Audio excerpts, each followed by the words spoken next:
जन्म प्रभृति एतत्क्षण पर्यन्तं बाल्ये वयसि कौमारे यौवने वार्धके च जाग्रते स्वप्न सुषुप्ति अवस्थासु कामक्रोध लोभमोह मद मात्सर्यादिभिः मनो व्यापारैः श्रवण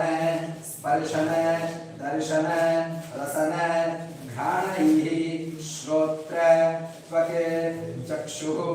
जिह्वा नासिकाख्य ज्ञानेन्द्रिय व्यापारैः वचनादान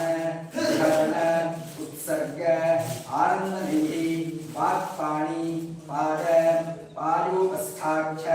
कर्मेन्द्रिय व्यापारैश्च सम्भावितानां ब्रह्महत्या सुरापान स्वर्णस्तेय गुरुतल